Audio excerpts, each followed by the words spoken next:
Donc, suite et fin de notre série sur les liens invisibles du péché. Et je tiens déjà à dire que c'est une joie de continuer à nous éclairer, à nous plonger dans, n'est-ce pas, cette série. Et surtout, j'ai juste essayé de choisir ces 4 points qui ne sont pas forcément exhaustifs. On peut trouver d'autres liens, mais disons que c'est ceux-là qui m'ont paru plus marquants, plus frappants.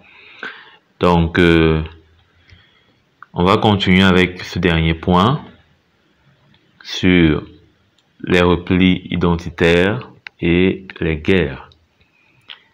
Donc, voyons aujourd'hui qu'il y a cette grande difficulté dans les nations où il y a beaucoup de replis communautaires qui se font ci et là pour X et Y raisons.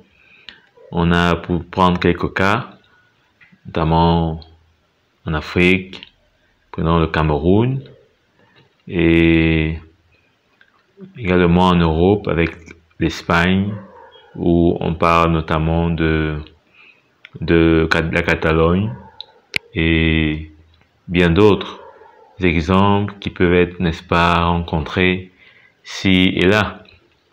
Donc, le repli identitaire est notamment pour définir ce concept de fait pour des individus, un groupe d'individus, de désirer, de vouloir une séparation, une considération à leur encontre comme, n'est-ce pas, un peuple particulier par les autres. Donc, ils revendiquent que les autres, n'est-ce pas, puissent les voir comme étant un peuple particulier, avec une histoire particulière, et même bien que faisant partie peut-être d'une nation, d'une plus grande nation, mais ils revendiquent en fait une histoire propre, une histoire, n'est-ce pas, identitaire, qui, selon eux, ces personnes qui revendiquent cela, eh bien, doit être vue comme étant séparée peut-être du reste de la nation. Donc, eu égard à des spécificités peut-être de langue, de culture, d'histoire et autres, donc ils souhaitent, n'est-ce pas, être, n'est-ce pas, distincts, à part, vu comme étant à part d'un reste, de la communauté auquel ils peuvent appartenir pour former, n'est-ce pas, une communauté particulière. Et parfois, ça débouche sur, n'est-ce pas, une volonté de séparatisme, une volonté comment je pourrais dire, de scission, parfois qui va jusqu'à vouloir être indépendant, vouloir être, n'est-ce pas, totalement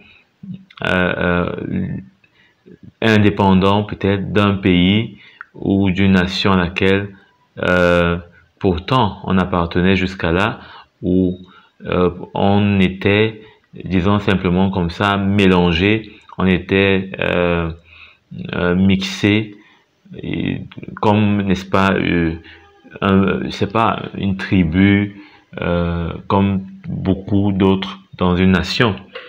Donc, on voit aujourd'hui que c'est une menace, notamment dans beaucoup d'États, dans beaucoup de pays, où, n'est-ce pas, même pour prendre le cas nazi, on voit avec le problème de Hong Kong. Hong Kong qui, n'est-ce pas, est sous la domination de la Chine, mais qui, n'est-ce pas, pour partie indépendantiste, n'est-ce pas, cherche et revendique une séparation, une autonomie avec, n'est-ce pas, le pays, continent qu'est la Chine.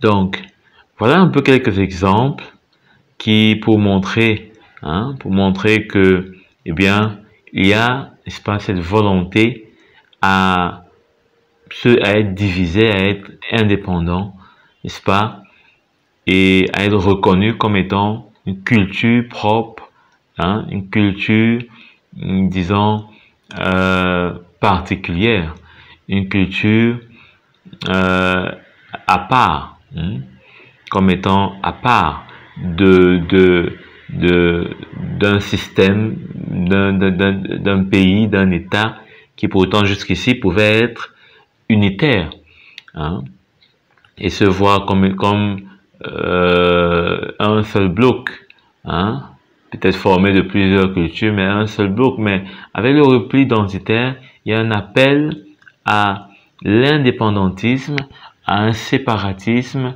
à une division, n'est-ce pas, qui pour maintenant former, de son côté un peuple particulier, un peuple, je pourrais utiliser, n'est-ce pas, ce terme.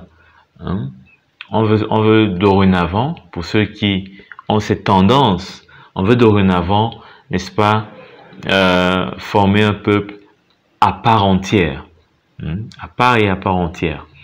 Donc, c'était juste pour nous situer un peu par rapport à cette expression qui aujourd'hui est de plus en plus une réalité. Et combien cela peut se retrouver avec une connexion de l'ordre du péché, c'est-à-dire que ce n'est pas juste quelque chose qui devait être vu comme une revendication dans l'histoire des hommes. Ça devait être, n'est-ce pas, ça doit être vu comme quelque chose qui n'est pas normal, puisque on se demande bien qu'est-ce qui peut faire que des gens, n'est-ce pas, c'est vrai, parfois il y a une estimation que il y a des abus qui sont commis, il y a des abus qui sont commis, il y a beaucoup de choses qui sont peut-être pas justes et donc qui pourraient pousser à cette tendance. Mais c'est pas juste le fait que on considère que des choses peut-être du point de vue politique ou bien peut-être de notre histoire, voilà, ne permet pas qu'on puisse continuer à former un bloc, nous permettre de continuer l'histoire commune, en tant que pays, en tant que nation. Donc, qu'est-ce qui peut pousser, qu'est-ce qui peut amener, n'est-ce pas, des hommes à rechercher, n'est-ce pas, cette séparation, cette division, et allons pour nous en rendre compte dans 1 Roi, chapitre 11. Donc, nous allons voir comment est-ce que, notamment, avec, n'est-ce pas, la naissance de 2 frères, comment est-ce que des exemples tels que, n'est-ce pas, le repli identitaire, n'est-ce pas, eh bien, peut être déjà avoir quelques élans. Qu'est-ce qui peut bien être à la cause? Le roi Salomon aimait beaucoup de femmes étrangères, outre la fille de Pharaon, des Moabites, des Ammonites, des Édomites, des Sidoniennes et des Étiennes. Donc, appartenant aux nations dont l'Éternel avait dit aux enfants d'Israël, vous n'irez pas chez elles, et elles ne viendront point chez vous. Elles tourneraient certainement vos cœurs du côté de leur Dieu. Ce fut ces nations que s'attacha Salomon, entraîné par l'amour. Donc, on voit ici, n'est-ce pas, comment Salomon s'était égaré, hein, parce qu'il avait commencé à flirter, hein, à s'attacher avec des femmes qui, n'est-ce pas, étaient étrangères au peuple d'Israël. Encore bien plus, pas seulement étrangères, mais qui avaient des faux dieux, hein, qui avaient des idoles. Et donc, au verset 3, il eut 100 princesses pour femmes et 300 concubines. Et ces femmes détournèrent son cœur. Donc c'est clair, ces femmes ont détourné son cœur. Et au verset 4, à l'époque de la vieillesse de Salomon, ces femmes inclinèrent son cœur vers d'autres dieux. Donc, plus encore, quand il a vieilli, eh bien, il s'est fait simplement détourner. Et son cœur ne fut point tout entier à l'Éternel, son Dieu, comme l'avait été le cœur de David, son père. Son cœur ne fut pas tout entier à l'Éternel, hein, puisque déjà il était en contact avec, n'est-ce pas, des dieux étrangers. Hein. On se rappelle bien ce que l'apôtre Paul dit quand il parle, hein, aux Corinthiens de comment il ne peut pas avoir d'alliance, hein, il ne peut pas avoir de rapport entre la lumière et les ténèbres. Hein. Verset 5, Salomon alla après Astarté, divinité des Sidoniens, et après Milcom, l'abomination des Ammonites. Hein. Et Salomon fit ce qui est mal aux yeux de l'Éternel. Il ne suivit point pleinement l'Éternel, comme David son père. Donc, c'est clair, il suivit point pleinement l'Éternel. Sûrement, il était un peu bouillant, un peu chaud. Hein? Et on sait, hein, comment est-ce que le Seigneur parle, notamment quand il, hein, dit cela, hein, à l'une des églises dans l'Apocalypse. Comment est-ce que elle est ni bouillante, elle est ni froide, hein? Et comment est-ce qu'il va vomir, hein, une telle église.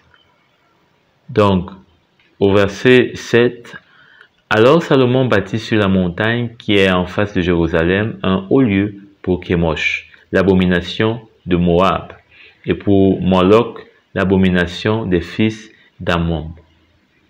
Hein? Donc, il était en contact avec ce qui n'était pas pur, avec ce qui n'était pas, n'est-ce pas, de Dieu. Et au verset 8, et il fit ainsi pour toutes ces femmes étrangères qui offraient des parfums et des sacrifices à leur Dieu. Vous imaginez?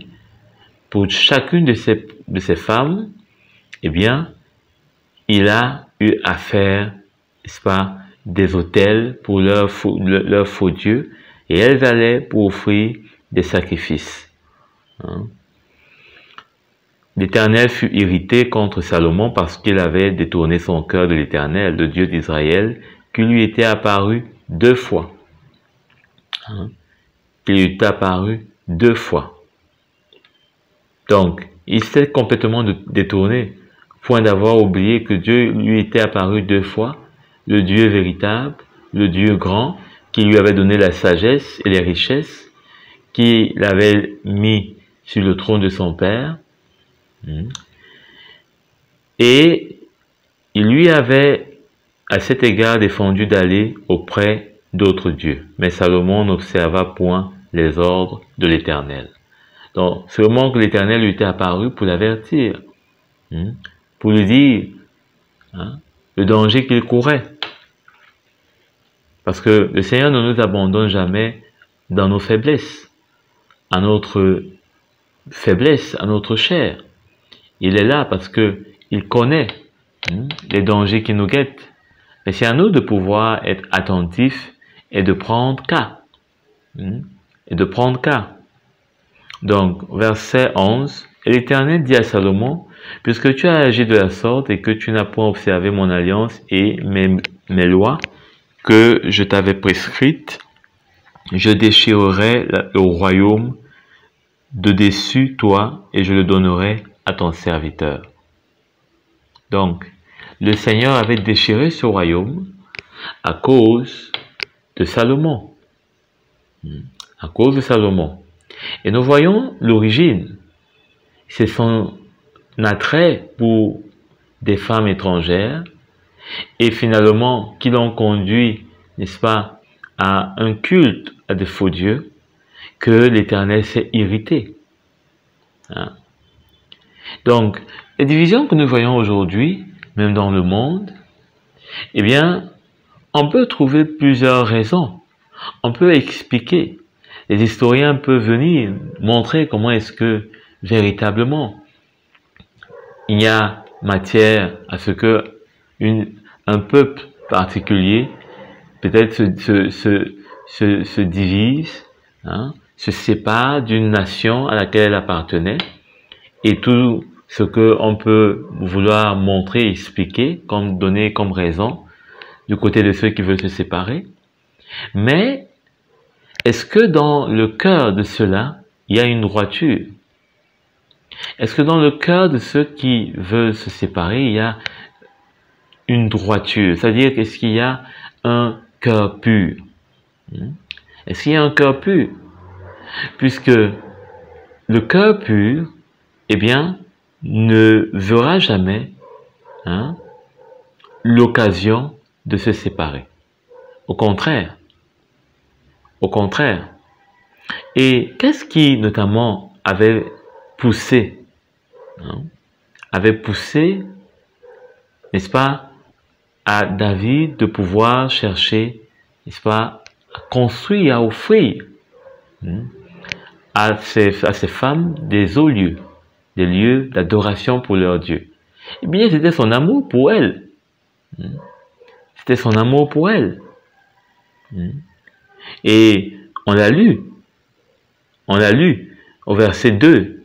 On dit, à la fin, ce fut ces nations que s'attacha Salomon, entraîné par l'amour. Donc, il y a toujours quelque chose qui motive. Donc, lui, c'était son amour qui le motivait. Mais un amour qui n'était pas droit devant Dieu.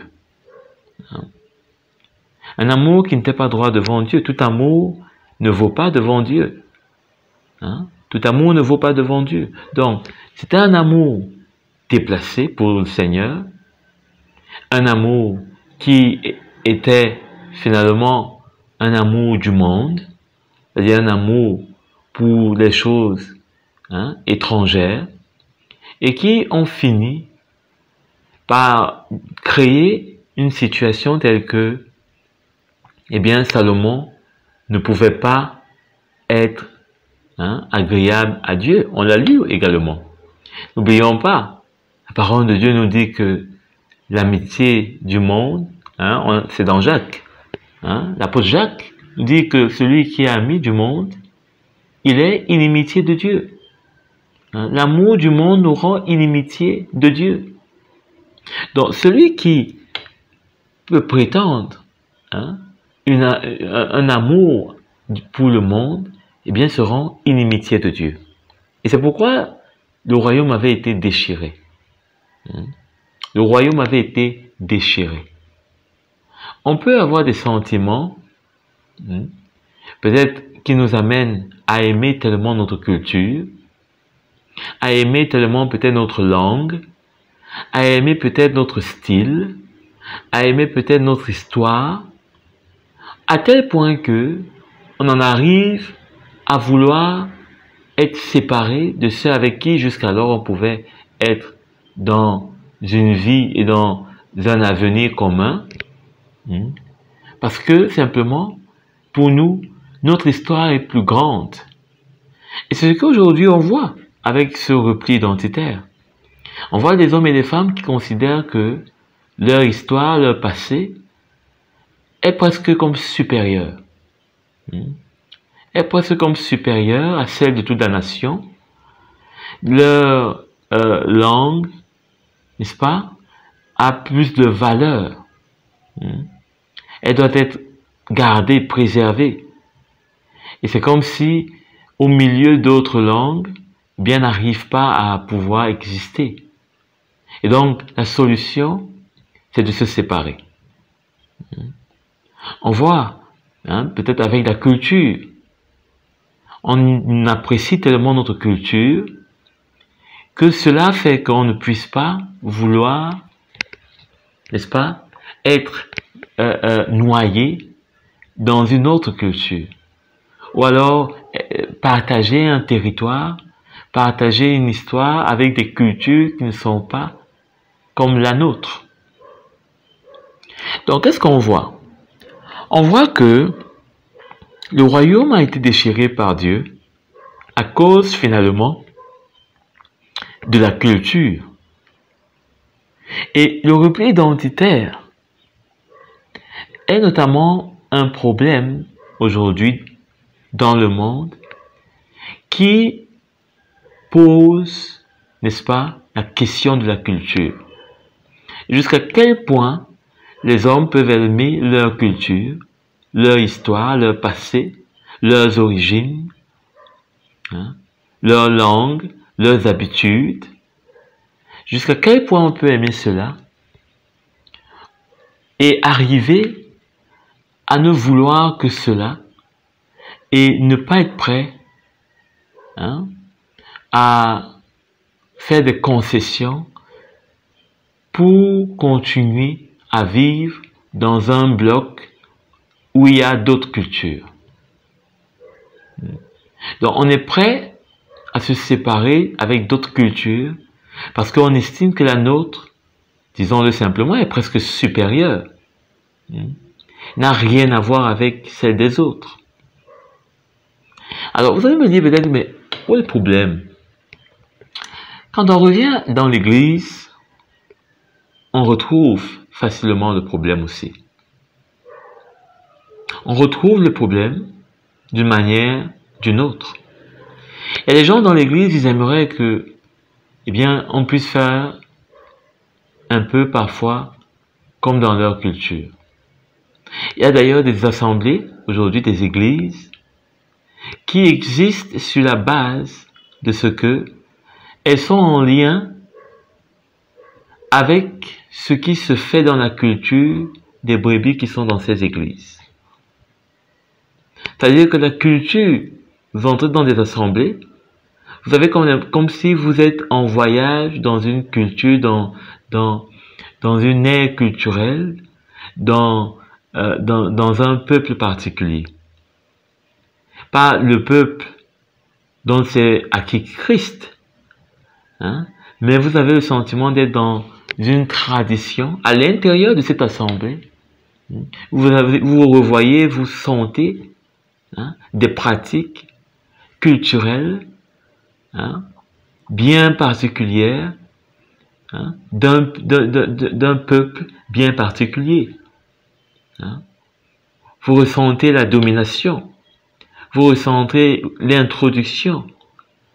Alors certains parfois, pour se justifier, vous diront que c'est simplement adorer Dieu, mais dans notre culture.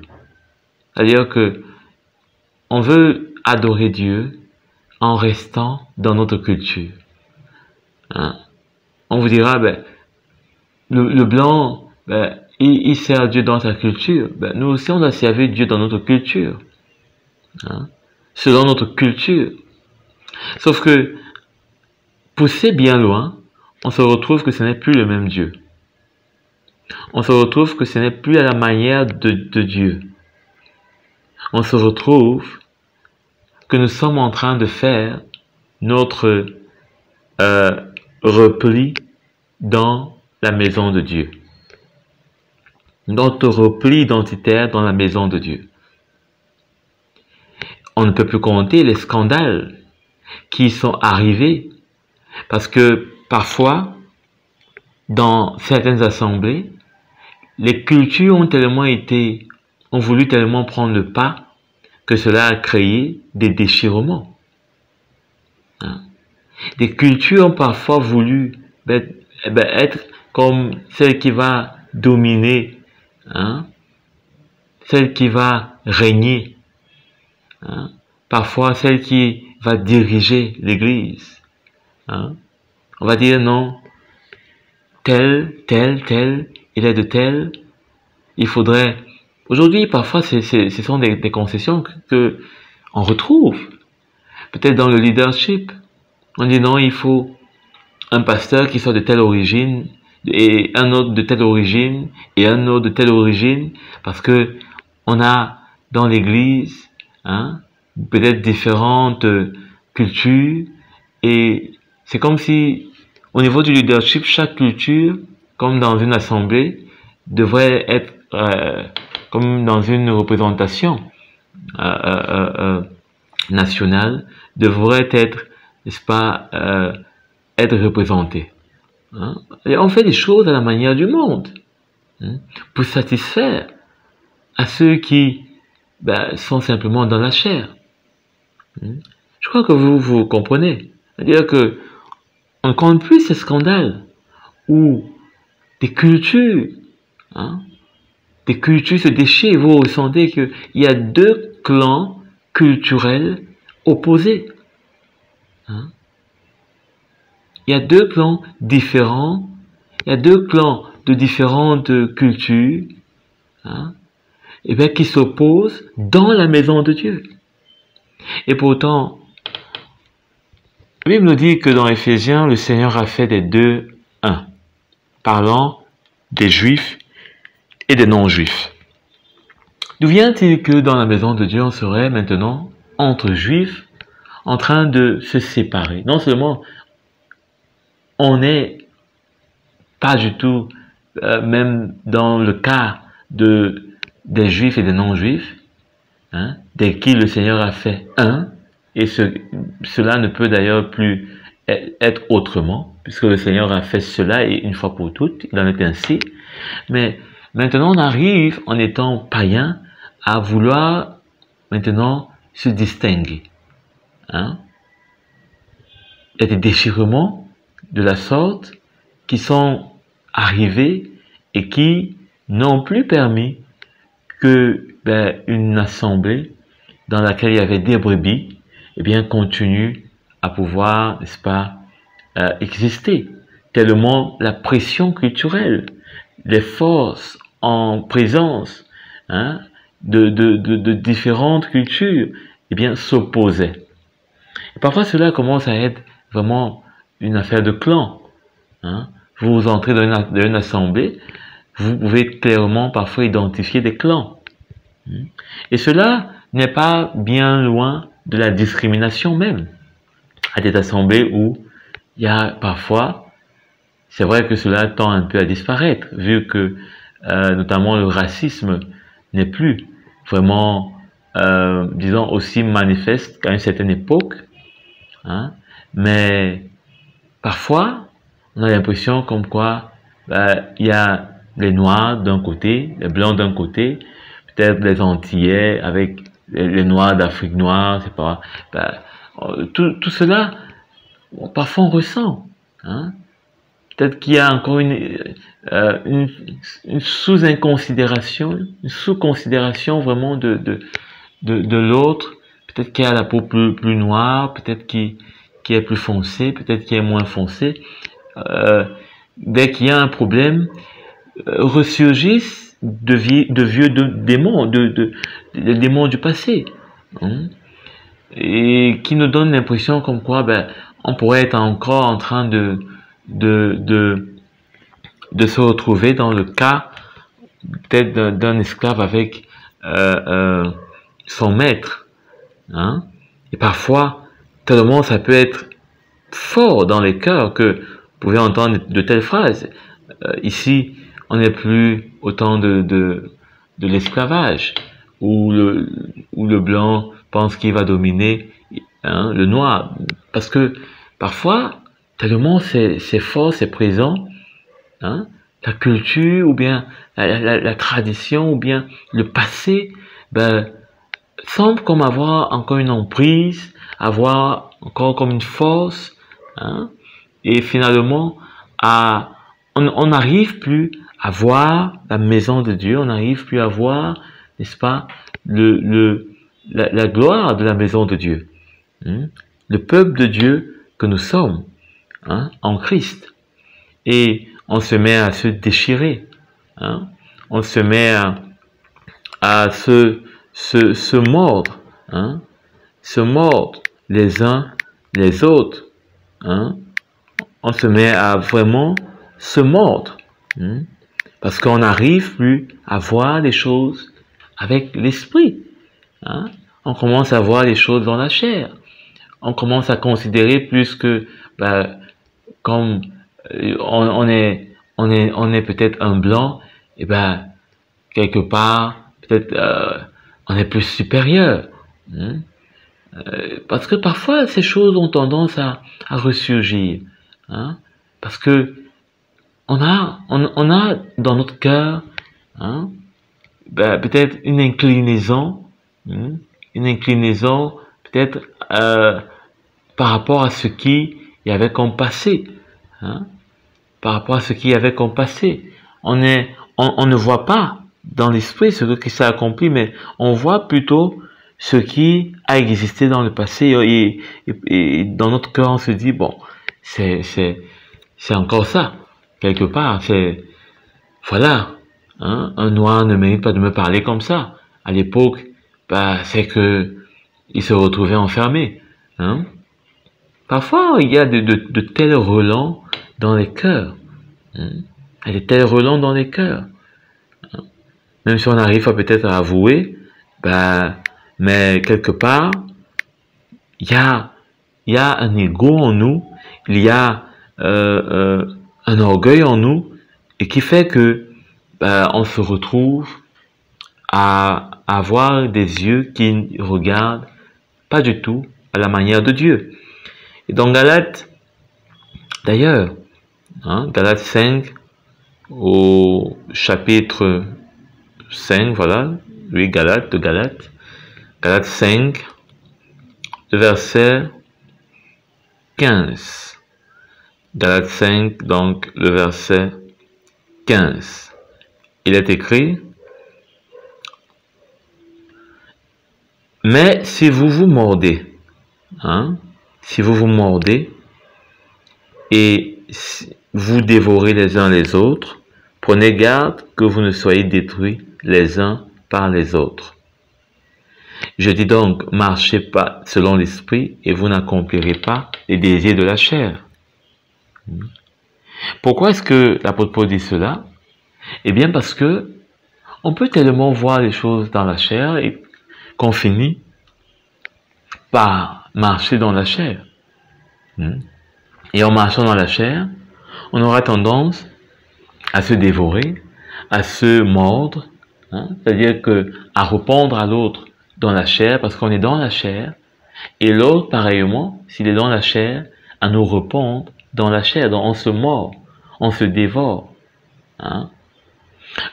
Et aujourd'hui, on voit bien cela, les tensions que les hommes peuvent avoir, hein, étant dans la chair, hein, parce que aimant plus leur tradition, aimant plus leur façon de faire, aimant plus leur coutume. Ça peut être coutume notamment vestimentaire, c'est pas moi, ça peut être des coutumes en termes d'habitude, tellement ça peut être fort, hein, tellement ça peut être fort. Parfois vous arrivez dans certaines régions, et tellement dans cette région la culture est forte que ceux qui sont dans l'église, dans cette région-là, veulent imposer leur culture dans l'église même.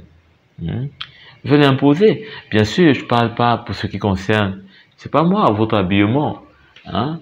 Si dans votre culture, c'est pas moi, on fait des vêtements en paille, personne quand même on peut pas vraiment vous reprocher de porter des vêtements en paille. Il ne s'agit pas de cela. Je parle beaucoup plus davantage d'un esprit, n'est-ce pas, culturel qu'on veut amener dans l'église, hein, qu'on veut amener dans la maison de Dieu, et qui finit par nous diviser, qui finit par montrer l'autre comme étant peut-être, hein, comme se prenant plus supérieur, hein, se prenant plus grand, hein, que peut-être les autres, ou bien voulant dominer ceux qui sont peut-être en termes numériques plus inférieurs, hein. aujourd'hui, il y a vraiment ces luttes. Il y a vraiment ces luttes parce que parfois, vous pouvez arriver dans une assemblée, vous trouvez que il y a peut-être deux ethnies dominantes, peut-être une est encore plus dominante, et on finit par se retrouver dans des luttes, dans des batailles, dans des guerres. Hein. Ça peut être pour beaucoup de raisons. Hein. Peut-être qu'on veut imposer, c'est pas moi, peut-être comme langue de prédication, notre langue, peut-être qu'on veut imposer notre façon de faire. Hein. Ça peut être beaucoup de choses. Et ces replis, en termes d'identité, hein, ne correspondent pas à ce que pourtant Christ a fait. Parce que Christ nous a donné une nouvelle identité. Ce n'est pas une identité terrestre. Ce n'est pas une identité culturelle. C'est une identité céleste. Hein. Nous ne sommes plus noirs. Hein. C'est pourquoi l'apôtre Paul dit que maintenant il n'y a donc plus ni juif ni grec. Hein. Il n'y a plus homme ni femme. Parce que le salut, étant sauvé, ayant goûté, n'est-ce pas, à la nouvelle naissance, n'appartenons plus à nos origines terrestres. Nous avons un renouvellement d'origine. Hein. Nous avons, n'est-ce pas, de nouvelles origines. C'est comme si, eh bien, ce n'est même pas comme si, nous avons été adoptés. Hein. L'apôtre Paul dit que dans Romains, nous crions comme des fils d'adoption à Abba Père. Hein. Et quand nous avons été adoptés, vous prenez la nationalité de votre parent. Vous prenez sa culture. Hein. Vous prenez sa façon de vivre. Hein. Parce que, dorénavant, vous êtes son fils. Hein. Vous épousez sa culture. Et c'est la culture du royaume de Dieu qu'on devrait épouser. Une culture pacifique, une culture d'amour, une culture d'acceptation de l'autre. Hein. Donc, d'ailleurs, au verset 14, toujours de Galates au chapitre 5, il dit « Car toute la loi est accomplie dans une seule parole. Hein. Dans celle-ci, tu aimeras ton prochain comme toi-même. » Donc, on ne pourrait pas se retrouver dans la maison de Dieu et avoir une autre culture que celle du royaume de Dieu qui nous demande d'aimer notre prochain. Hein? Dans le monde, on comprend bien que, eh bien, c'est difficile.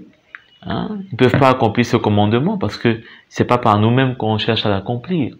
Hein? Étant donné que dans le monde, déjà, chacun cherche son intérêt, parce que généralement, ces revendications, ces replis identitaires, hein, c'est pour viser des intérêts. C'est pour que certains puissent avoir et voir leurs intérêts assouvis. Hein. Peut-être que parfois, on recherche à être un leader.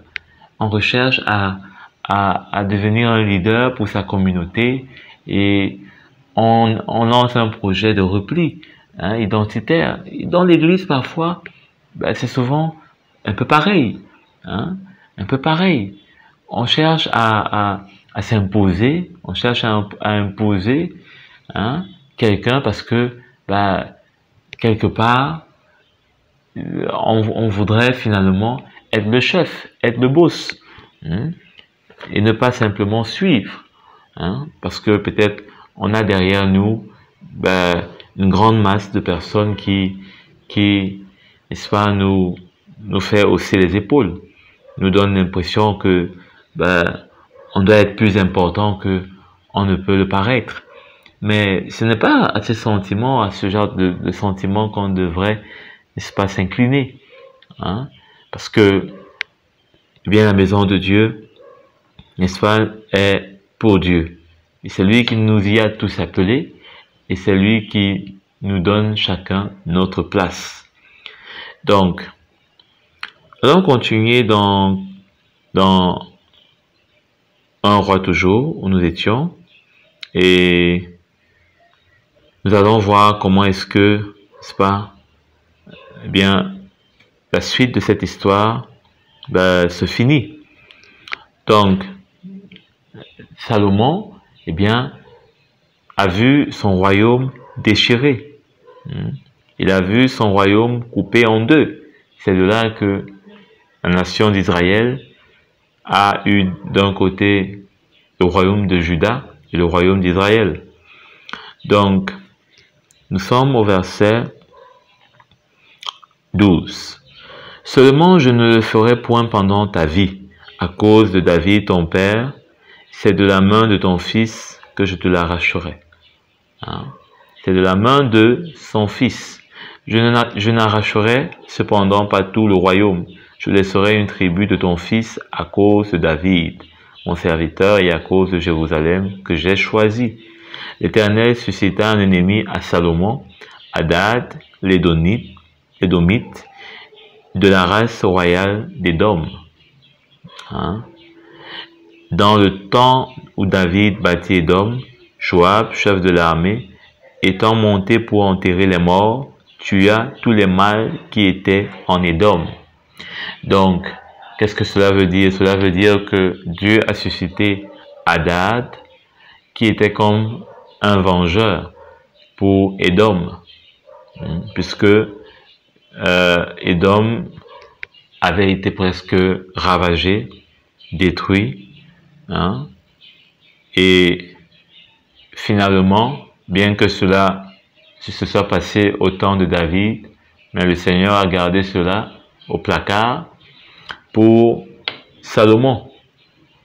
Le Seigneur finit toujours par rendre justice et par faire régner sa justice, quels qu'en soient les temps. Il y resta 6 mois avec tout Israël jusqu'à ce qu'il eût exterminé tous les mâles. Ce fut alors qu'Hadad prit la fuite avec des Édomites, serviteurs de son père, pour se rendre en Égypte. Hadad était encore un jeune garçon. Partis de Madian, ils allèrent à Paran, prirent avec eux des hommes de Paran et arrivèrent en Égypte.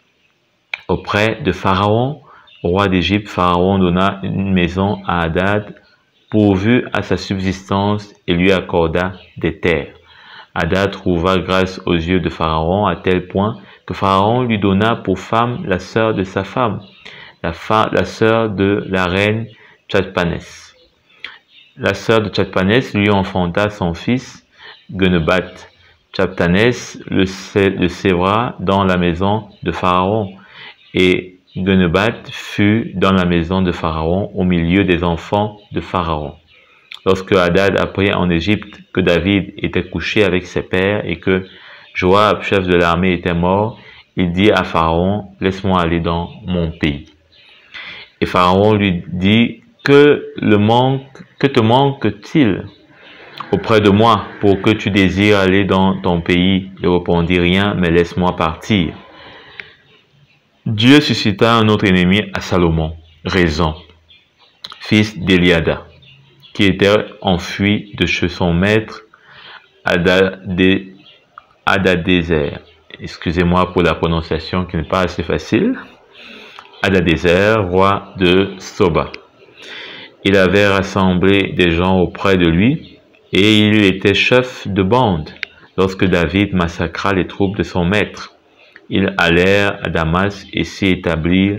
Ils régnèrent à Damas. Et on voit une série d'ennemis que Dieu a suscité à Salomon. Une série d'ennemis. Et ceci montre bien comment est-ce que lorsque nous sommes sur le chemin de la culture, eh bien, nous pouvons rencontrer bien des ennemis.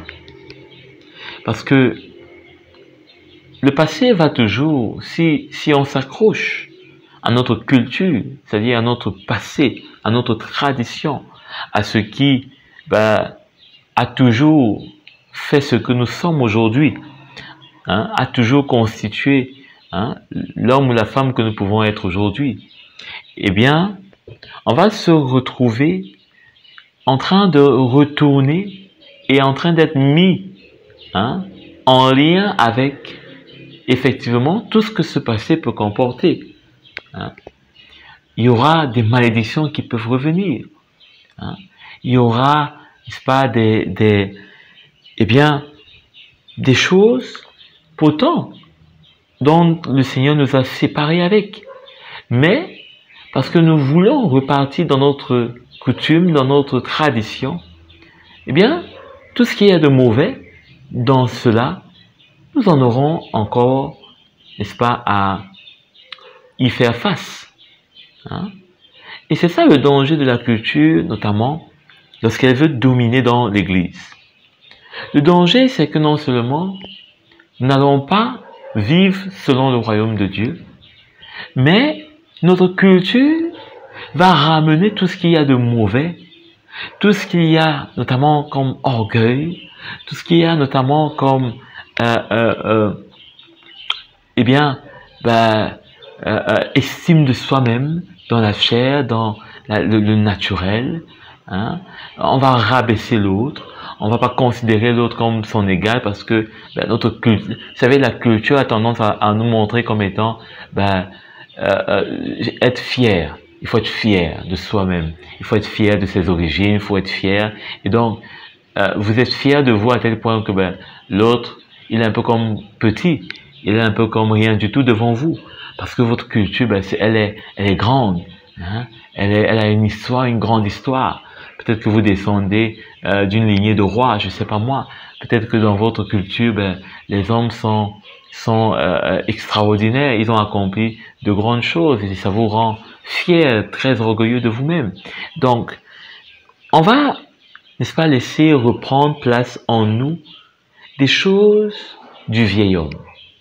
Et c'est ça ce qui est pratiquement en train de transpirer ici. C'est-à-dire que tout ce qui devait être mis à mort, tout ce qui ne devait plus prendre vie, tout ce qui ne devait plus exister, eh bien, va à nouveau réapparaître. Tout ce que peut-être on avait abandonné va reprendre vie. Notre croix, hein, on ne va plus la porter, mais on va plutôt vouloir, n'est-ce pas, porter la fierté de notre culture. Hein? Et en portant cette fierté, on va laisser la chair revenir, reprendre le dessus. On va laisser, n'est-ce pas, notre vieil homme, n'est-ce pas, reprendre goût à tout ce qui est dans cette culture qui ne donne pas gloire à Dieu. Parce que c'est une chose de peut-être s'habiller selon votre culture, peut-être avec un tissu particulier, peut-être de l'attacher d'une manière particulière. Mais ça en est une autre, n'est-ce pas, de vouloir peut-être à nouveau, hein, vous retrouver dans c'est pas moi, des manifestations culturelles, des choses peut-être où vous devez faire, c'est pas moi, des rites, des danses initiatiques et autres. Ça en est autre chose, de respecter à nouveau des lois, hein, peut-être telles que le veuvage et autres. C'est autre chose, c'est un autre esprit qui, là, on est quelque part en train de revenir à ce dont le Seigneur nous a libérés. Hein?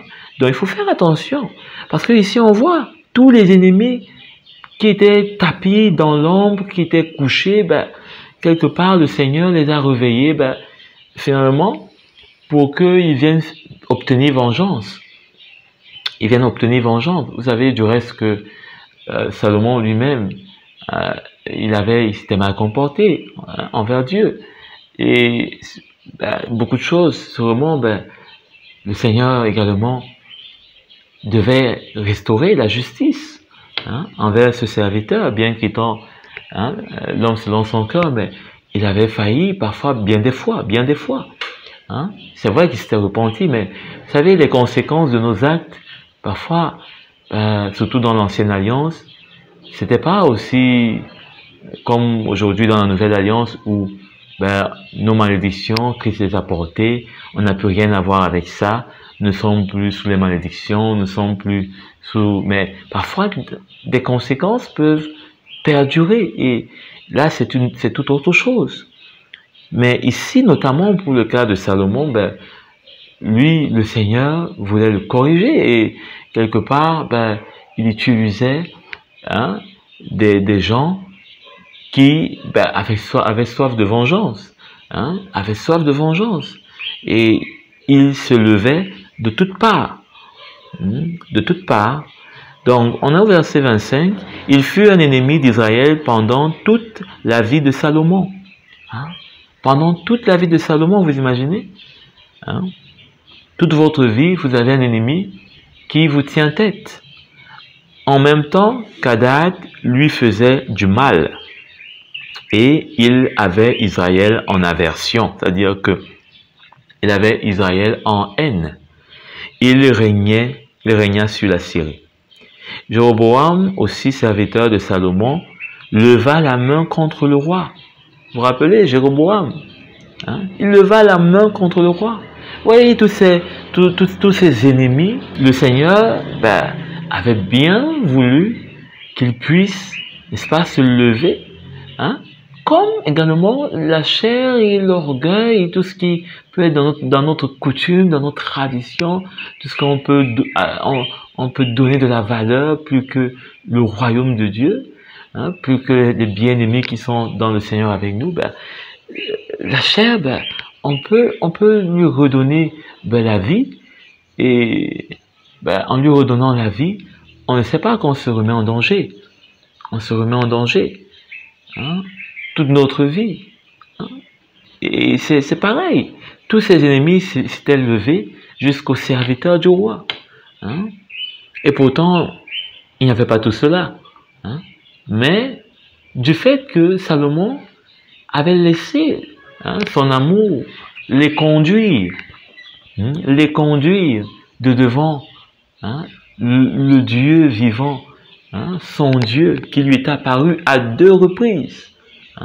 Eh bien, le Seigneur a donné, n'est-ce pas, une correction, a donné, n'est-ce pas, une discipline, a donné, n'est-ce pas, une sanction, et voici tout ce qui s'en est suivi. Il était fils de Nébat, Éphratien de Sérida. Et il avait pour mère une veuve nommée Sérois. Voici à quelle occasion il leva la main contre le roi. Salomon bâtissait Milo, et fermait la brèche de la cité de David, son père. Jéroboam était fort et vaillant, et Salomon, ayant vu ce jeune homme à l'œuvre, lui donna la surveillance de tous les gens de corvée de la maison de Joseph. Dans ce temps-là, Jéroboam, étant sorti de Jérusalem, fut rencontré en chemin par le prophète Achija de Silo, revêtu d'un manteau neuf. Ils étaient tous deux seuls dans les champs. Achija saisit le manteau neuf qu'il avait sur lui et le déchira en 12 morceaux. Et dit à Jéroboam, prends pour toi 10 morceaux. Car ainsi parle l'Éternel, le Dieu d'Israël, voici je vais arracher le royaume de la main de Salomon. Et je te le donnerai, et je te donnerai 10 tribus. Mais il y aura une tribu à cause de mon serviteur David et à cause de Jérusalem, la ville que j'ai choisie sur toutes les tribus d'Israël. Il y aura une donc qui devait dominer. Et cela parce qu'ils m'ont abandonné et se sont prosternés devant Astarté, divinité des Sidoniens, devant Kémosh, etc. Et parce qu'ils n'ont point marché dans mes voies pour faire ce qui est droit et à mes yeux, et pour observer mes lois et mes ordonnances, comme l'a fait David, père de Salomon. Donc, le Seigneur avait utilisé ce prophète en quelque sorte pour pouvoir, n'est-ce pas, accomplir ce qu'il avait dit. Je n'ôterai pas de sa main tout le royaume, car je le maintiendrai prince tout le temps de sa vie, à cause de Salomon, mon serviteur, que j'ai choisi et qui a observé mes commandements et mes lois. Mais j'ôterai le royaume de la main de son fils, et je t'en donnerai 10 tribus. Je laisserai une tribu à son fils, afin que David, mon serviteur, ait toujours une lampe devant moi à Jérusalem, la ville que j'ai choisie pour y mettre mon nom. Je te prendrai et tu régneras sur tout ce que ton âme désirera. tu seras roi d'Israël. Vous imaginez un serviteur qui finissait par être roi d'Israël parce que un roi n'a pas su, Salomon n'a pas su être fidèle devant Dieu. Hein? Salomon n'a pas su être fidèle devant Dieu. Hein? Donc, pour revenir à ce qui se passe dans le monde, il y a toujours quelque part cet orgueil qui nous donne l'impression que à cause de notre histoire, à cause de notre tradition particulière, notre coutume et tout cela, on devrait faire un repli, on devrait se considérer comme étant un peuple à part entière et être divisé de toute une nation, ne plus appartenir à la nation à laquelle nous étions pourtant depuis des années, parfois des siècles. Mais on oublie que ce ne sera pas forcément rose pour nous. Ça pourrait être difficile. Peut-être que notre bien-être jusqu'ici dépendait de ce que nous appartenions à toute la nation unifiée. Et vous allez voir par la suite comment est-ce qu'il y aura des problèmes. Ce ne sera pas facile. Maintenant, il y aura deux rois. Il y aura deux rois. Il y aura deux nations. Et parfois, qui vont finir, n'est-ce pas, par se faire la guerre au niveau de leadership. Et parfois, ne vont pas s'associer pour faire ce que le Seigneur voudrait, pour servir Dieu. Ce sera difficile. Un royaume divisé ne peut prospérer, vous imaginez. Ne peut prospérer. Donc, il dit au verset 38, « Si tu obéis à tout ce que je t'ordonnerai, si tu marches dans mes voies, si tu fais ce qui est droit à mes yeux, en observant mes lois, mes commandements, comme l'a fait David, mon serviteur, je serai avec toi, je te bâtirai une maison stable, comme j'en ai bâti une à David, et je te donnerai Israël. » Je mulierai par là la postérité de David, mais ce ne sera pas pour toujours. Salomon chercha à faire mourir Jéroboam, et Jéroboam se leva et s'enfuit en Égypte auprès de Shishak, roi d'Égypte. Il demeura en Égypte jusqu'à la mort de Salomon. Le reste des actions de Salomon, tout ce qu'il a fait et sa sagesse, cela n'est-il pas écrit dans le livre des actes de Salomon? À lire Ecclésiaste. Donc, verset 42, Salomon régna 40 ans à Jérusalem sur tout Israël. Puis Salomon se coucha avec ses pères et il fut enterré dans la ville de David, son père. Roboam, son fils, régna à sa place. Donc, la suite au chapitre 12. On voit là comment il a voulu s'en prendre à Jéroboam, qui était pourtant en droite ligne avec le plan de Dieu. Et combien, parfois, on peut se retrouver à faire des choses qui ne sont pas en droite ligne avec le plan de Dieu, mais sont largement en droite ligne avec notre propre chair. Et seulement et exclusivement notre propre chair. Puisque finalement, Salomon n'avait plus vu son erreur, mais il était en train de vouloir sanctionner Jéroboam pour ce qu'il était en train de se préparer à faire. Donc, nous sommes au chapitre 12. Nous allons continuer avec cette merveilleuse histoire qui, c'est vrai, elle n'est pas très réluisante, mais elle est quand même instructive et édifiante, et c'est pourquoi elle est merveilleuse, parce qu'elle nous éclaire. Voici un homme de Dieu arriva, n'est-ce pas? Nous sommes au chapitre 12 plutôt, excusez-moi. Roboam se rendit à Shichem car tout Israël était venu à Shichem pour le voir roi, pour le faire roi. Donc, c'était son couronnement. Lorsque Jéroboam, fils de Nébat, donc celui, n'est-ce pas, le serviteur de Salomon, eut des nouvelles, il était encore en Égypte où il s'était enfui loin du roi Salomon et c'était en Égypte qu'il demeurait. Ton père a rendu notre joug dur. Toi maintenant, allège cette rude servitude et le joug pesant que nous a imposé ton père, et nous te servirons. Il leur dit, allez et revenez vers moi dans 3 jours, et le peuple s'en alla.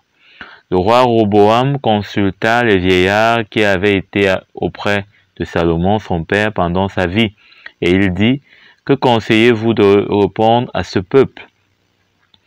Et voici ce qu'ils lui dirent. Si aujourd'hui tu rends service à ce peuple, si tu leur cèdes et si tu leur réponds par des paroles bienveillantes, ils seront pour toujours tes serviteurs. Mais Roboam laissa le conseil que lui donnaient les vieillards et il consulta les jeunes gens qui avaient grandi avec lui et qui l'entouraient. Et il leur dit, que me conseillez-vous de répondre à ce peuple qui me tient ce langage? Allège le joug que nous a imposé ton père. Et voici ce que lui dirent les jeunes gens qui avaient grandi avec lui. Tu parleras ainsi à ce peuple qui t'a tenu ce langage. Ton père a rendu notre joug pesant, et toi allège-le-nous. Tu leur parleras ainsi. Mon petit doigt est plus gros que les reins de mon père. Donc, voilà Roboam qui est en train de parler, n'est-ce pas, à ses conseillers.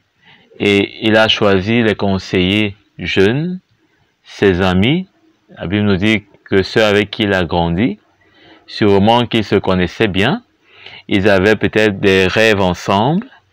Et donc, maintenant qu'ils sont en capacité de faire ce dont ils ont toujours rêvé, eh bien, ils n'hésitent pas à donner le conseil qui n'est pas du tout droit devant Dieu. Au lieu de prêter attention au conseil des vieillards, qui a été un conseil juste, eh bien, ce n'a pas été le cas. Et parfois, dans ces replis identitaires, dans ces séparations, il y a toujours ceux qui apportent des conseils. Il y a toujours ceux qui vont être du côté d'une personne. Il y a toujours ceux qui vont, n'est-ce pas, donner, disons, plus d'arguments pour montrer combien la cause peut être juste, peut être noble. Et finalement encourager peut-être celui qui va être devant, qui va porter le drapeau pour tous. Et pourtant que on ne saura jamais, mais ça peut être souvent avec des motifs personnels. C'est-à-dire qu'on donne des conseils qui vont aller dans le sens, n'est-ce pas, qui nous donnera un avantage à nous. Puisque c'est sûr, ses amis ne voulaient pas être les serviteurs. Ils voulaient plutôt être servis et bien servis par le peuple. Et finalement, eh bien, ça va être la décision du roi. Ce qui était mauvais, bien sûr, pour Dieu et pour le peuple. Donc, il va finir par leur dire, mon petit doigt est plus gros que les reins de mon père. Quel orgueil, quelle grandiloquence, c'est tout simplement ahurissant. Donc, au verset 11, maintenant, mon père vous a chargé d'un joug pesant, et moi, je vous le rendrai plus pesant. Mon père vous a châtié avec des fouets, et moi, je vous châtierai avec des scorpions. Jéroboam et tout le peuple vinrent à Roboam le 3e jour, suivant ce qu'avait dit le roi. Revenez vers moi dans 3 jours. Le roi répondit durement au peuple et laissa le conseil que lui avaient donné les vieillards. Et il leur parla ainsi d'après le conseil des jeunes gens. Mon père vous a rendu votre joug pesant, et moi je vous le rendrai plus pesant. Donc, on va pas lire la suite.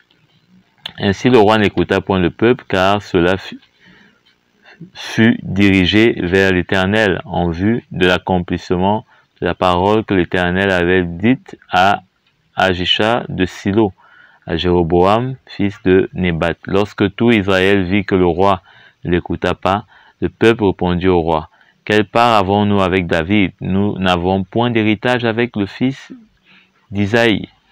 À tes tentes, Israël. Maintenant, pourvois à ta maison, David. Et Israël s'en alla dans ses tentes. Donc, c'était un roi séparé de son peuple. Donc, il y avait une division entre le roi et son peuple. Hein? Il n'y avait pas une communion. Hein? Donc, finalement, c'était un roi qui régnait sur un peuple qui ne l'aimait pas.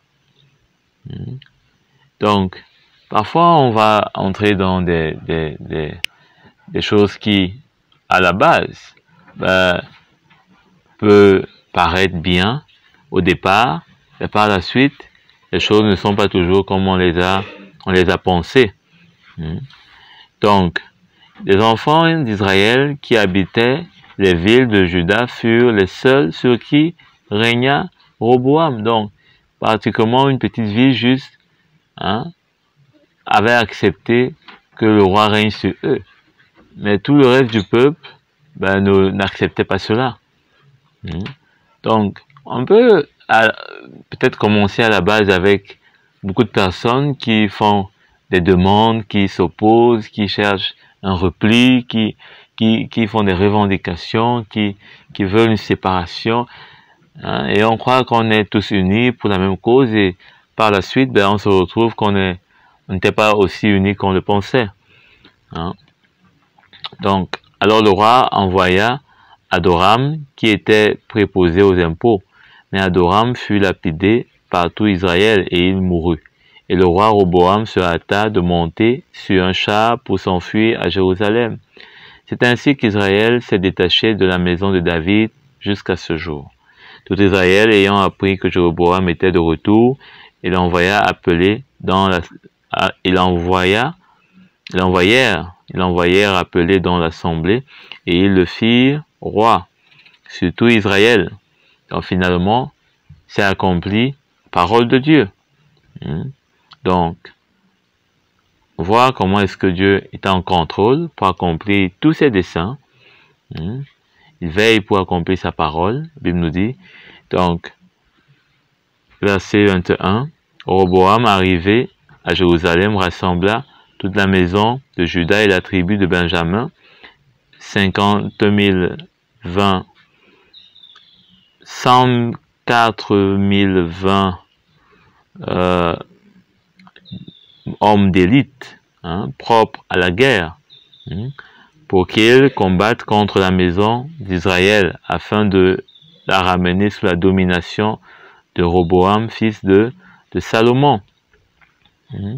Donc, Roboam, finalement, cherche maintenant à faire une guerre pour reprendre le pouvoir, pour reprendre, n'est-ce pas, le territoire qui n'était pas sous sa domination.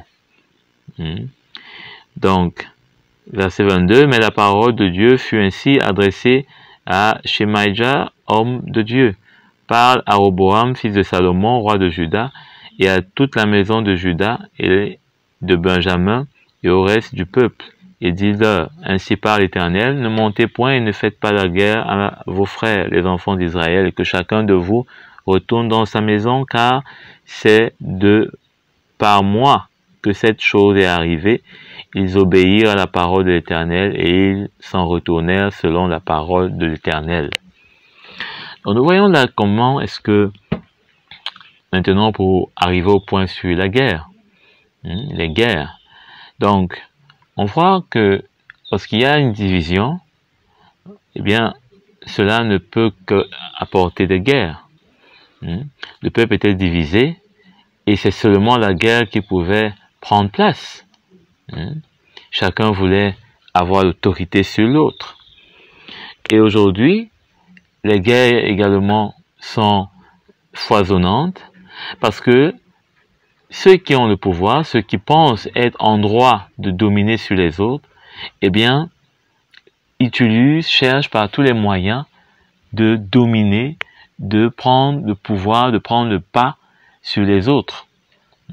On va essayer de justifier cela, peut-être en disant il y a de la dictature, il y a de la famine, il y a de la corruption, il y a de ceci. On va donner toutes les raisons. Parfois, on n'en donne même pas. On donne celles qui ne sont pas de véritables. Parfois, c'est un jeu de géopolitique et de cercle d'influence. Hein.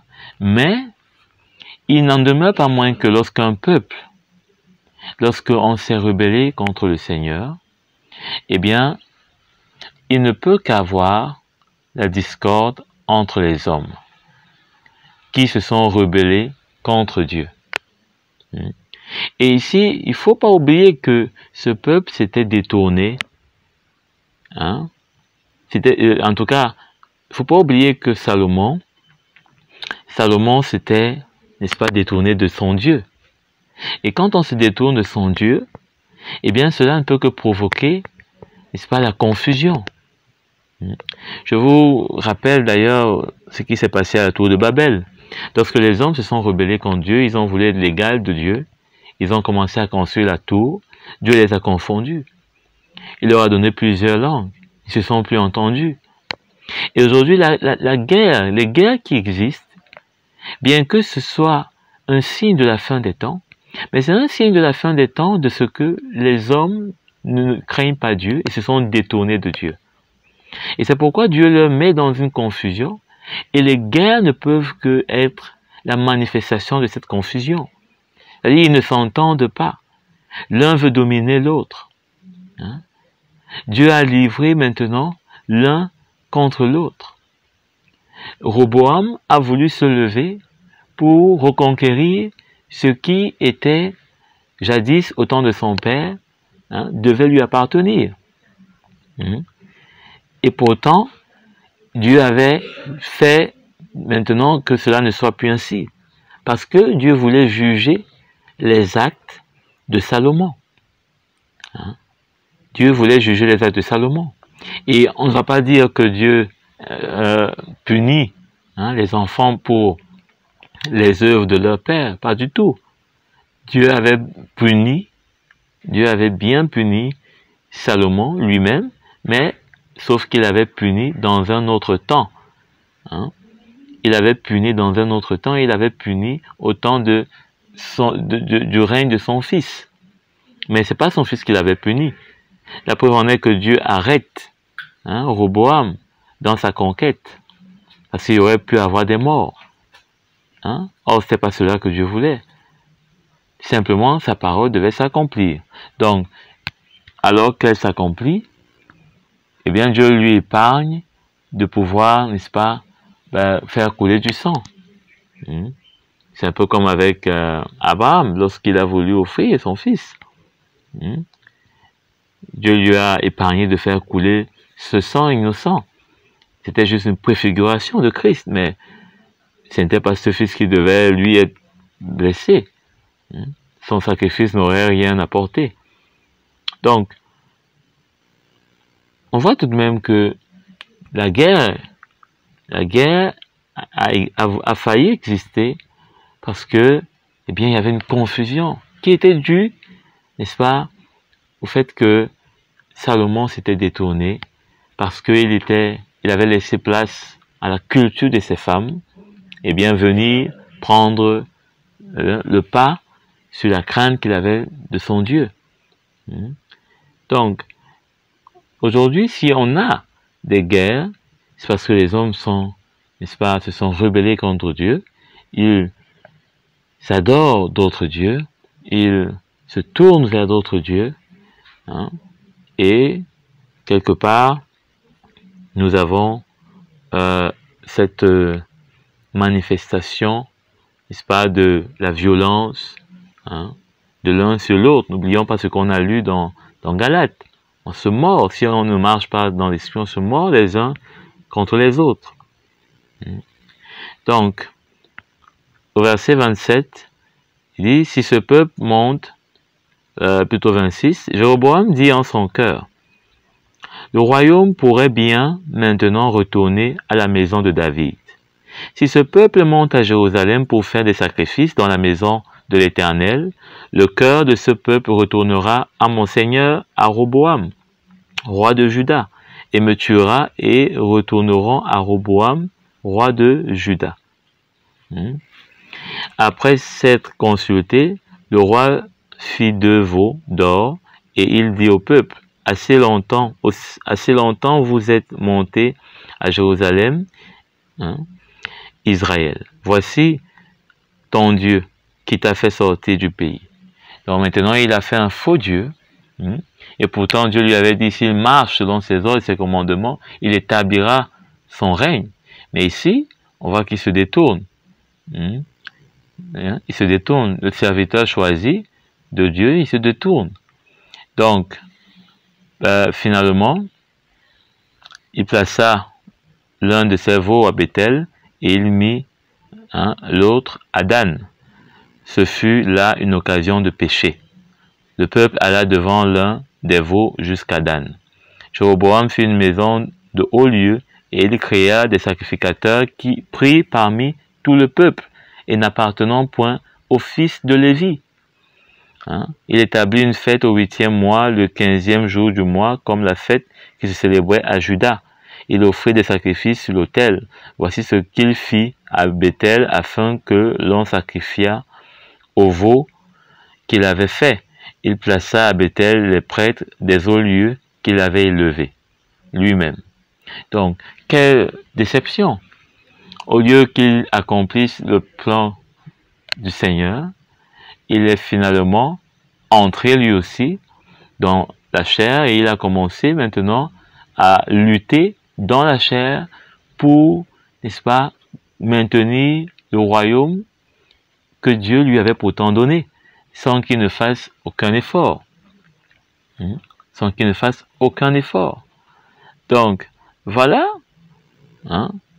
une histoire qui finit, n'est-ce pas, dans une déception totale, parce que bien que Roboam se soit ressaisi en suivant la parole de Dieu, Jéroboam, lui, s'est complètement égaré. Il s'est complètement égaré. Donc, il avait choisi le 15e jour du 8e mois de son propre gré. On voit ça au verset 33. Une fête qui était célébrée, que Dieu avait instituée, mais que lui maintenant, de son côté, il avait institué ça pour faire barrage à ce qu'il n'y ait pas de communion entre les deux peuples et même les veaux. Vous voyez, aujourd'hui, il y a les guerres parce que les hommes n'ont pas de communion les uns les autres, une communion sincère. On dit qu'il n'y a pas d'amitié entre les États, il n'y a que les intérêts. Ces intérêts, eh bien, font que quand ils sont mis en danger, lorsqu'ils ne sont pas, que chacun trouve son intérêt, simplement, on passe à la violence, on passe aux armes, on passe, n'est-ce pas, au meurtre, on passe aux assassinats. On entend de plus en plus des assassinats commandités, des attaques commanditées et autres, parce qu'effectivement, on est dans le cycle de pouvoir imposer son autorité à l'autre, de rechercher, n'est-ce pas, à dominer l'autre, autant que possible. Et combien, n'est-ce pas, cela en coûte.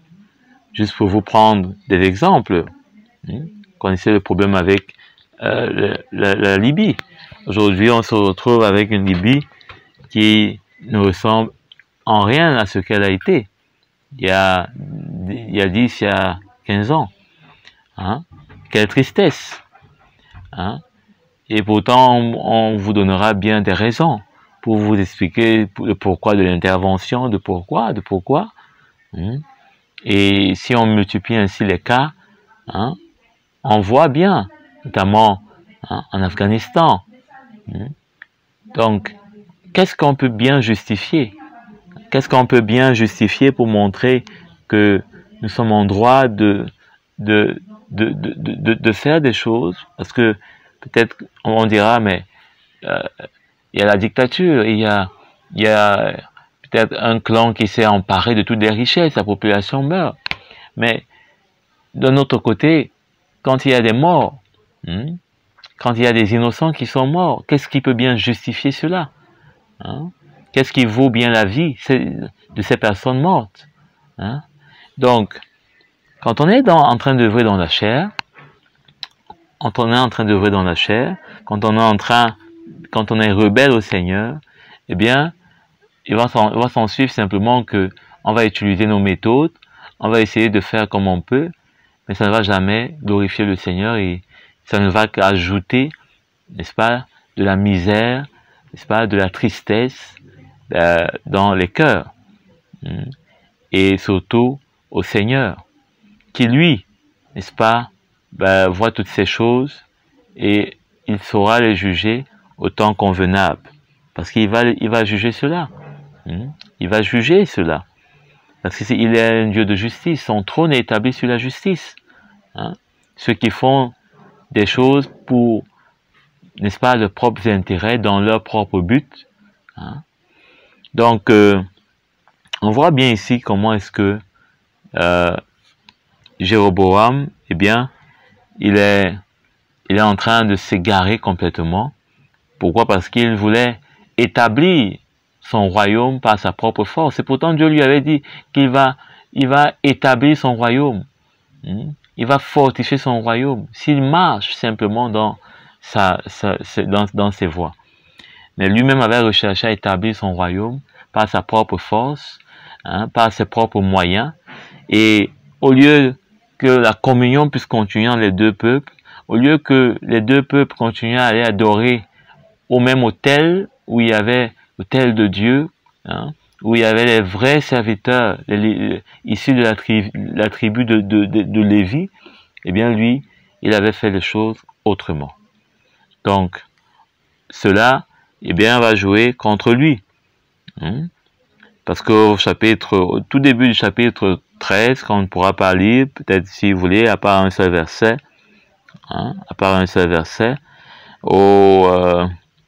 voilà, il est dit que, n'est-ce pas, un prophète donc, un homme de Dieu, arriva de Juda à Bethel, et il a dit ceci, au verset 2, il cria contre l'autel par la parole de l'Éternel, et il dit, autel, autel, ainsi par l'Éternel, voici, il naîtra un fils à la maison de David, son nom sera Josias, il immolera sur toi les prêtres, des eaux, lieux qui brûlent sur toi des parfums, et l'on brûlera sur toi des ossements d'hommes.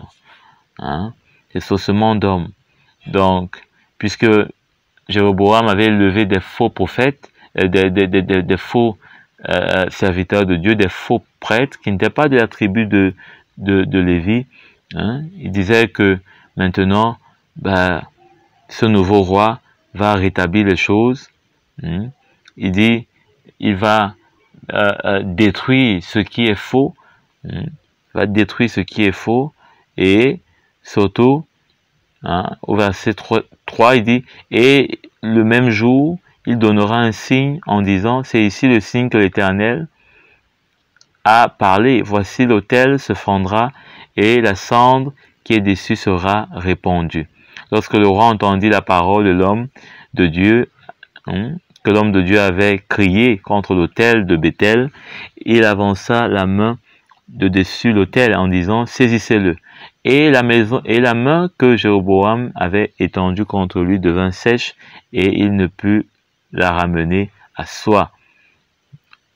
Et l'autel se fondit, la cendre qui était dessus fut répandue selon le signe qu'avait donné l'homme de Dieu par la parole de l'Éternel.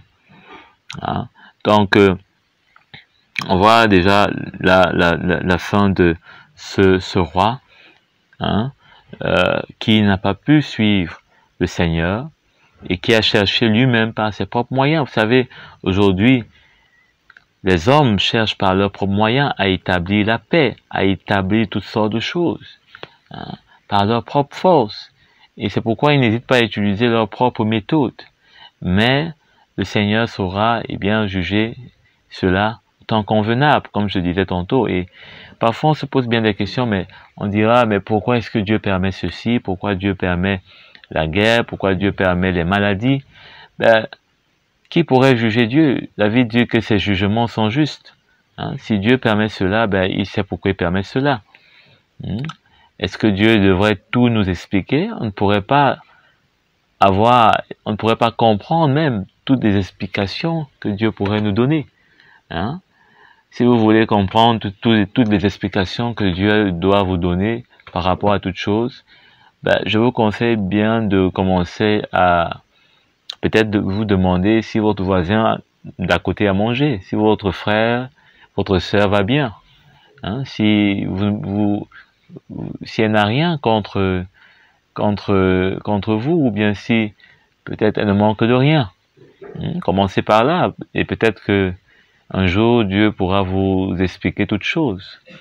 Mais si déjà vous ne pouvez pas prendre soin de votre voisin, de vous enquérir de comment est-ce qu'il va, est-ce qu'il souffre, est-ce qu'il a bien mangé, de votre frère, est-ce qu'il va bien, est-ce qu'il se porte bien dans son cœur, est-ce qu'il a un problème, un souci, ben, n'allez pas rechercher toutes les explications de Dieu pour toutes choses, parce que cela ne servirait de rien, de chercher un Dieu qui va vous expliquer toutes choses et d'ignorer celui qui est à côté de vous, pour qui vous pouvez simplement vous informer et faire ce qu'il y a à faire. Et au moins, s'il y a du bien, commencez par celui qui est à côté, à lui faire du bien. Si vous avez une solution, peut-être miracle, pour ne plus permettre que la famine continue à exister sur le monde, prenez soin d'abord de votre voisin, de celui qui est le plus proche de vous. Avant de chercher toutes les explications que Dieu a. Il n'a pas de compte à rendre à quiconque. Il est Dieu. Il sait ce qu'il fait. Amen. Il vous a pas concerté pour vous demander. D'ailleurs, c'est ce qu'il dit à Job. Connais-tu, n'est-ce pas, les fondements de la terre? Connais-tu les fondements de la terre? Connais-tu la limite du ciel? Donc, on voit toutes ces choses et on doit simplement avoir un cœur humble et se réjouir pour nous. Parce que je crois que si vous êtes fidèle, si vous êtes fidèle, pas infidèle comme Jéroboam, mais fidèle, Dieu vous fera grâce. Et c'est le monde qui vous fait grâce. Donc, rendez grâce à Dieu pour ce que vous avez, pour les merveilles qu'il fait dans votre vie. N'ayons pas une attitude où on est plus préoccupé du monde, on veut être plus amour que Dieu. Cela n'est pas vrai. Dieu est amour et on ne peut pas être plus amour que lui. Donc, voilà en quelque sorte ce que j'avais dans mon cœur à vous communiquer pour ce point sur les replis identitaires et les guerres. Donc, tout cela va de pair. On retient juste que ça commence avec ce problème de culture, et maintenant on veut s'imposer à l'autre, on veut imposer aux autres notre culture. Vous savez, aujourd'hui l'Occident veut imposer sa culture, sa culture de tolérance charnelle, où l'impudicité doit régner, sa culture où on dit tout, la liberté d'expression, sous prétexte que on est libre de s'exprimer, on blesse autrui, on insulte les religions d'autrui, même si ce sont pas de vraies religions, même si ces religions ne donnent pas la vie, mais c'est autre chose que de ne pas faire les choses avec considération par rapport à l'autre. Donc voilà pour ce point. Et comme je l'annonçais tantôt, c'est la fin de cette petite partie sur la fin de cette série sur les liens invisibles du péché. Et je crois que on peut voir encore dans bien d'autres aspects, dans bien d'autres domaines. J'ai juste essayé de regrouper un peu ceux qui me paraissaient un peu plus en vue, aussi par rapport peut-être à l'actualité et à comprendre un peu tout cela par rapport à l'évangile, comment est-ce que Dieu voit tout cela, pour que notamment nous qui sommes dans la foi, nous qui sommes chrétiens, qu'on comprenne bien qu'est-ce qui se passe et qu'est-ce qui doit se passer, parce que comme je disais tantôt, le Seigneur est intéressé par tout cela, notamment pour juger cela, parce que l'homme, n'est-ce pas, n'est pas impuni sur cette terre.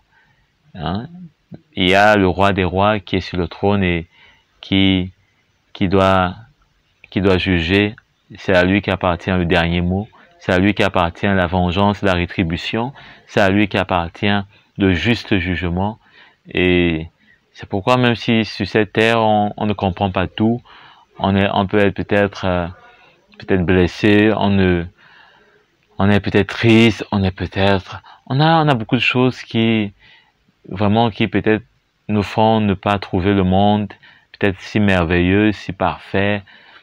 On voit beaucoup de tristesse, on est peut-être dérangé dans notre cœur, mais levons juste les yeux dans la foi et réjouissons dans le Seigneur et voyons le plan du Seigneur et comprenons, n'est-ce pas, ce qui se passe dans l'esprit.